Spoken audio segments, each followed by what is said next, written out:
From my analysis of discourses I've had, what I've read from newspapers, what I've read, people have researched into and published, it is very clear that polarization in terms of politics is the key threat to our national character. People's orientation and commitment towards partisan issues are fast sinking our national character as Ghanaians. And G.K.T, 2014, in his article, Political Polarization and the Winner Takes All Syndromes in Ghana, Its Impact on Development, observed, multi-party politics in Ghana continues to be plagued by challenges such as incumbency, abuse, bitter and highly acrimonious governance, which often compromise unity, peace, and national development. Political extremists often scheme to get people chased out of their jobs as soon as the political terrain changes. And here, Professor Chair, permit me to share some personal examples and then some vicarious experiences that people have shared with me.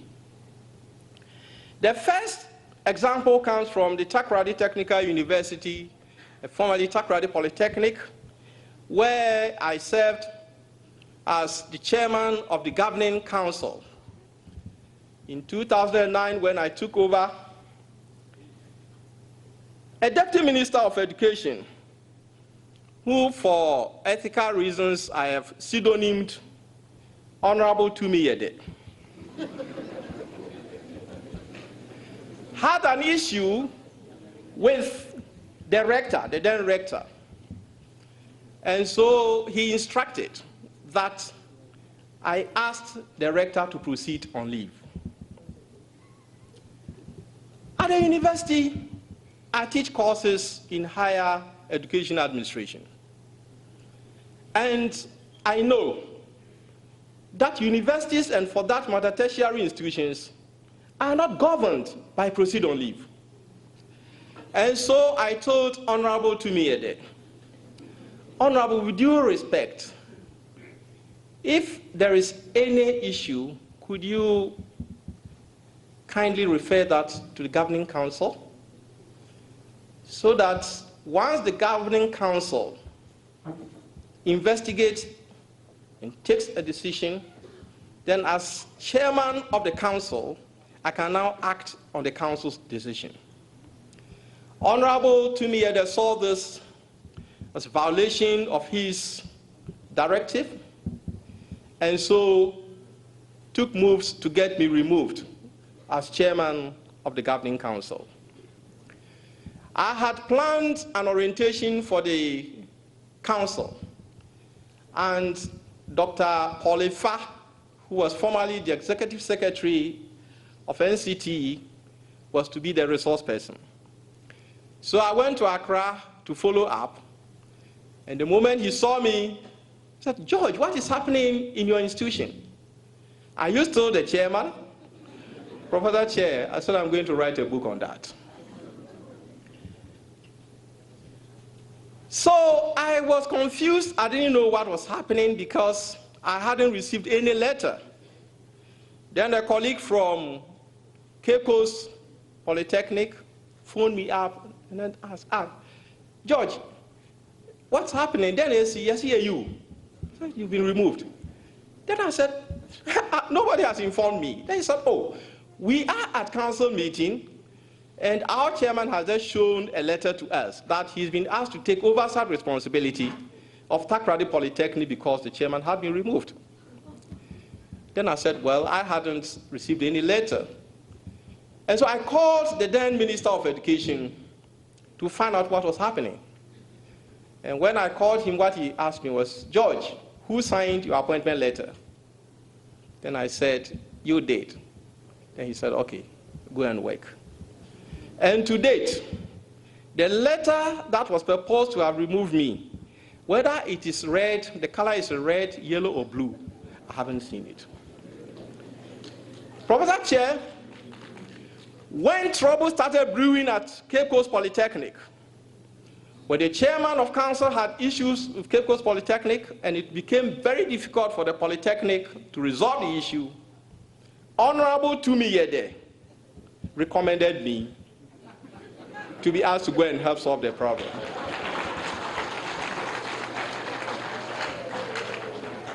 Now, and my studies revealed very interesting things.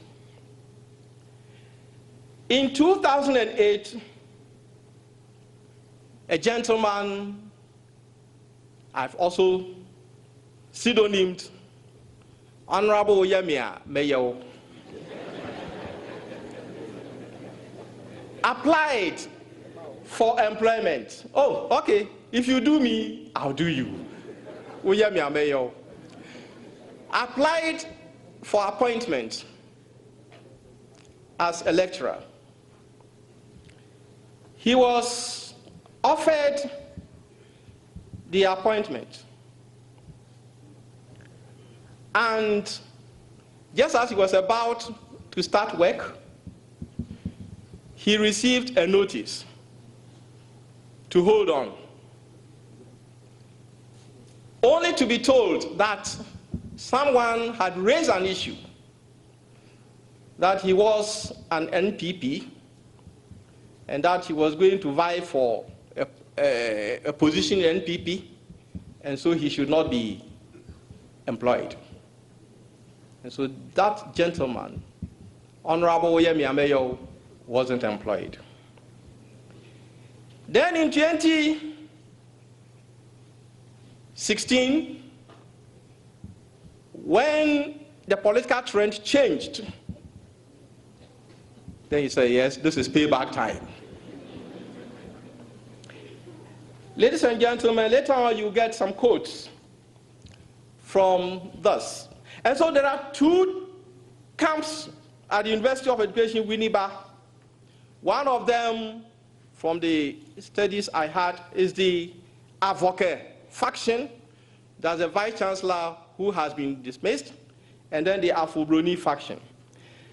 And in May this year, as a past student of the place, and as a person in educational leadership, finding the situation worrying, I recommended that we should learn a clue from the University of Cape Coast in the early 1990s, where the place was polarized and the government deemed it necessary to institute an interim administrative committee to bring sanity to the University of Cape Coast. And that IAC laid a foundation that has seen University of Cape Coast peaceful to date. So I recommended that the ministry should consider dissolving the governing council and asking the acting vice chancellor to step aside so that an interim management committee is formed, an independent one, to resolve the issue. Now I got reactions. The reactions I got, those from the advocate camp, these are some of the things that they said. God bless this professor for his bold suggestion. What's happening is catastrophic. As an academic, I cannot express my opinion on issues. I'll be targeted for demotion or dismissal at the least opportunity. Everybody is cautious. You never know which camp the person you are talking to belongs. How do we live on a university campus suspecting each other? I hope the ministry listens to the professor. The second person had this to say. The whole thing is people think EVERs are dominating U.E.W. They don't want an EVER vice chancellor.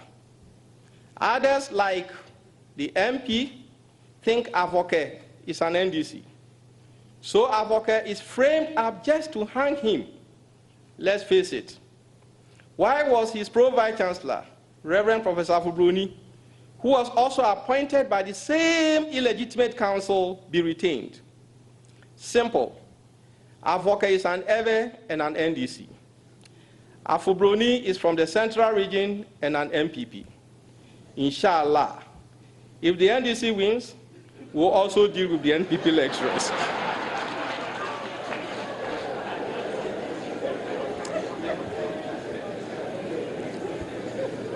Now those from the Afro-Brony camp. The learned professor is a disgrace. He is aggrieved because his surrogates has been dismissed.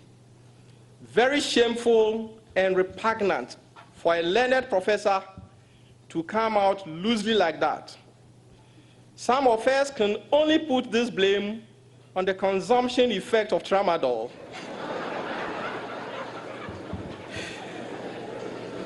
Because nobody in his reasonable mind will put out the baseless suggestion.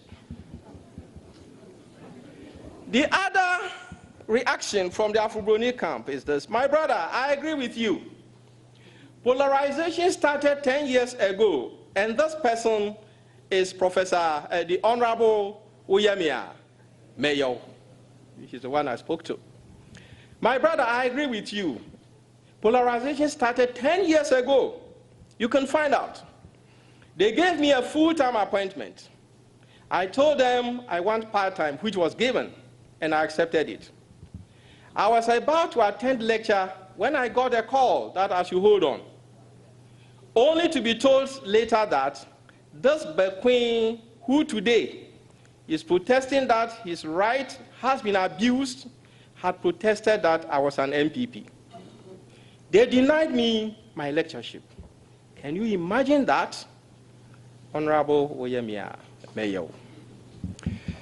Another dimension which is very worrying, Professor Chair, is the fact that political influence is creating some sort of competition with merit hiring.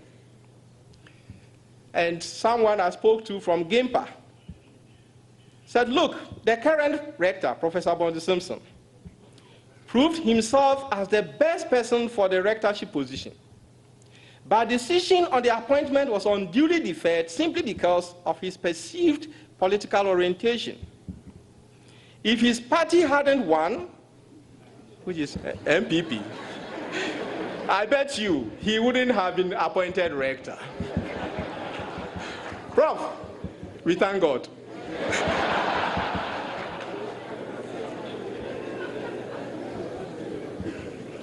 The other one comes from U.E.W. From Cape Coast Technical University. In 2012, I chanced to be the chairman of the search committee that tried to get a rector for the Polytechnic. We did very rigorous work. We looked at the polarized context of the Polytechnic. And so one of the things we thought we should do was to try as much as possible to get someone who will be neutral. At the end of the day, the committee came out with someone who really performed. And he had the highest mark from all his CV and all. We thought that he was good for Cape Coast Polytechnic.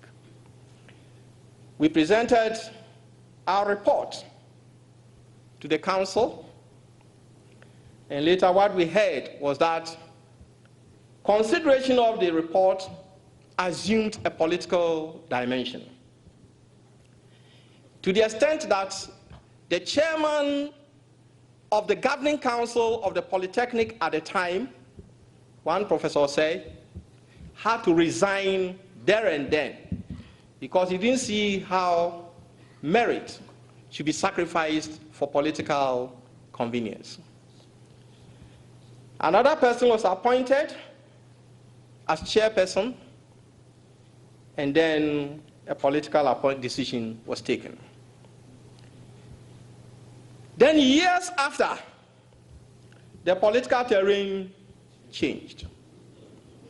And they said, so you two go.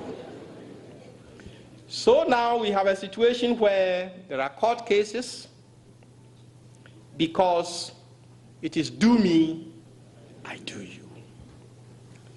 We also have another case at U.E.W, University of Energy and Natural Resources. This university has been looking for a registrar for some time now. And the information I gathered was that the search committee has finished its work and they have proposed someone. But questions have been raised about the political orientation of the person. And because of that, U.E.W is still there without a substantive registrar. That's what someone said. Look, it's a challenge for us. Politics and tribalism are interfering with the appointment of registrar. Such committee has made its recommendation, but politics is delaying decision. Last week, the minister in charge of tertiary education expressed headache regarding the disregard for procedures in the appointment of a vice-chancellor at the University of Education, U.E.W. And I quote what he said about it. The decision to fire the vice-chancellor and the immediate appointment of a new vice-chancellor in the person of Reverend Father Professor Anthony Afubuni was rushed.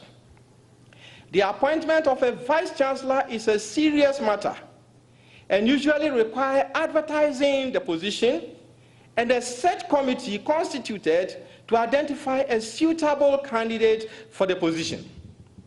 This is what he said on City FM, which was monitored by MyNewsGhana.com, September 3, 2018. It is a headache, a headache, a headache. As Ghanaians, I think that we need to rethink the way we are practicing politics.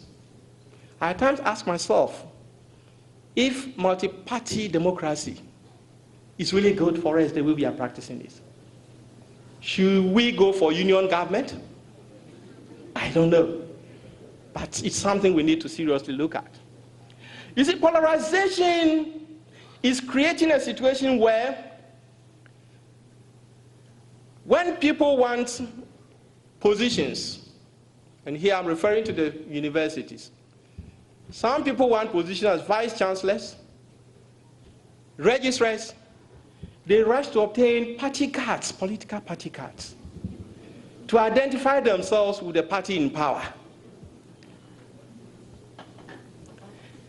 Political party fanatics tend to remotely control institutions that are appointed on political lines when it comes to professional decisions, even though there are rules, there are statutes that regulate these things. Institutional leaders appointed on political lines tend to work in the interest of their political parties rather than the institution or the nation. And Professor Chair, I get worried when, for example,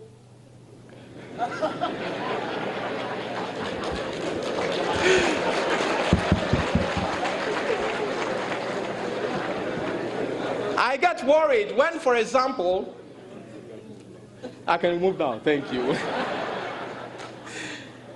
When, for example, a regional minister behaves like regional chairman of a political party.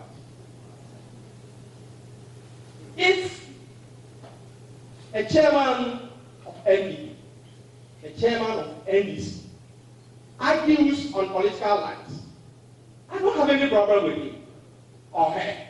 That is his job, to ensure that his party wins.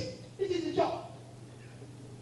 But I can't understand it when a regional minister, who is a minister of a region comprising people of different political orientations, when a chairman of, let's say, my church, Presbyterian Church, who is presiding over a Presbyterian congregation made up of people of different political orientation to stand and take decisions on political lives. I think we must condemn it.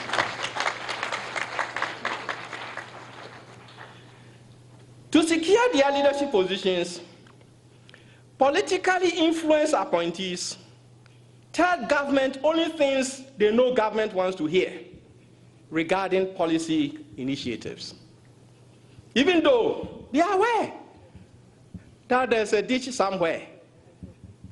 But because of politics, oh, everything is good.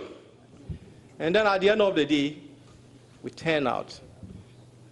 And I assure you, and I still stand by that thought, if after manifestos, yes, you present manifestos to win power. So you do everything to get the power. But after winning power, I expect that you move beyond politics and look at your ideas from a national perspective, in which case implementation planning will assume a national identity. I strongly believe that the free SHS, laudable as it is, in fact, when we had my biodata, if I had free SHS, I would have gone to secondary school. So it is very good. But it is one thing sending people to school, and another thing ensuring that quality prevails. And so I remember before the implementation, I suggested to government, please use the first year to sensitize people. Let people understand what the freeness really means. Let's plan to even find out if the free should be for everybody. And I was lampooned and lambasted.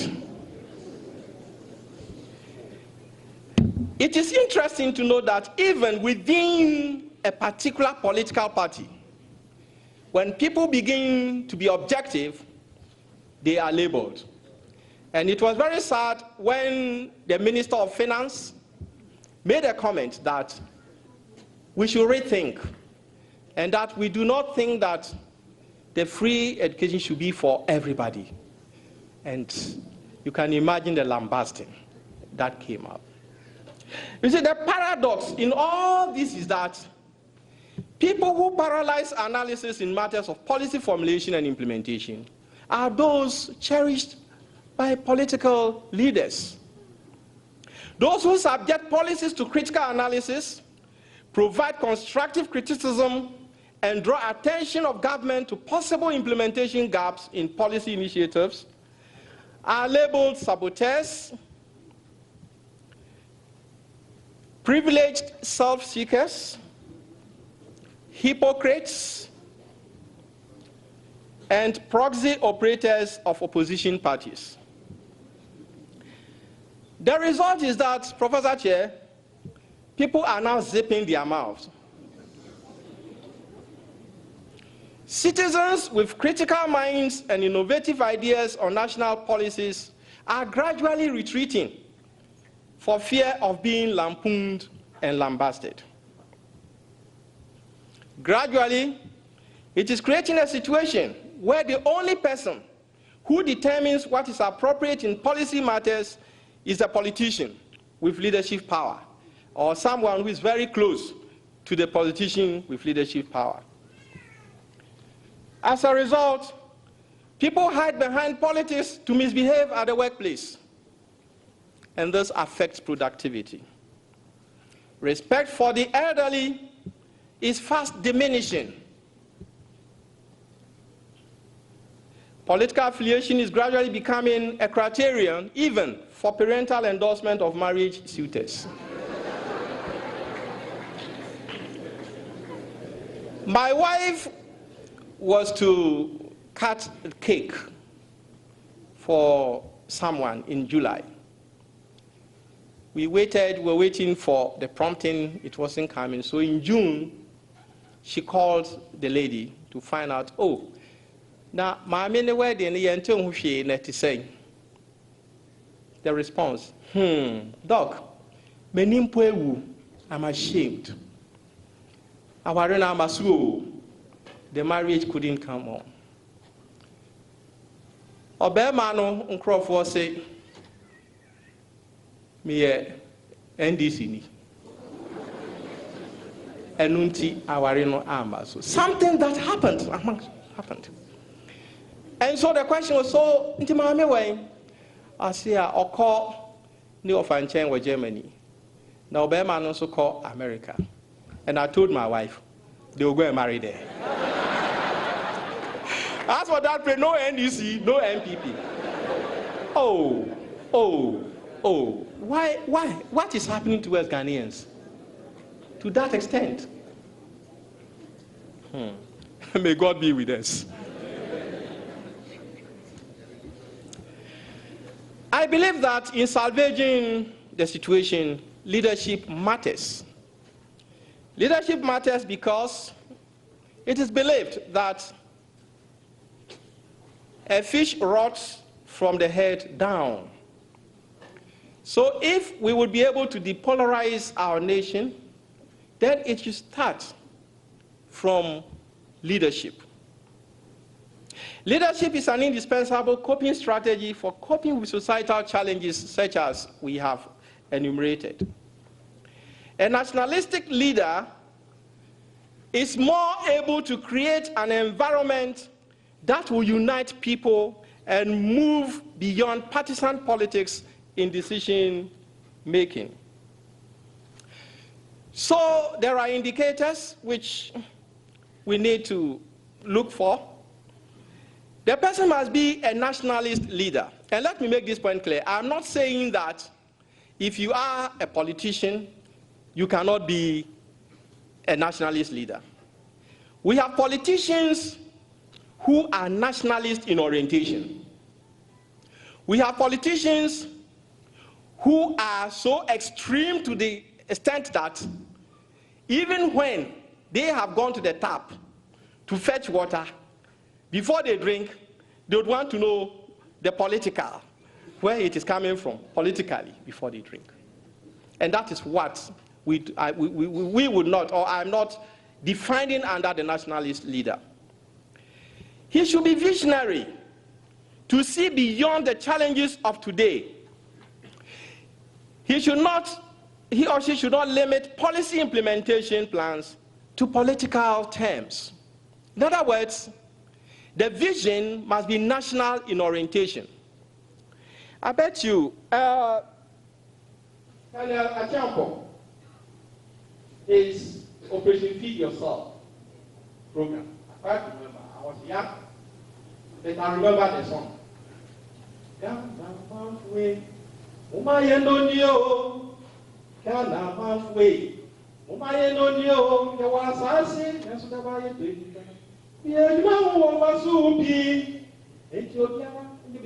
Something.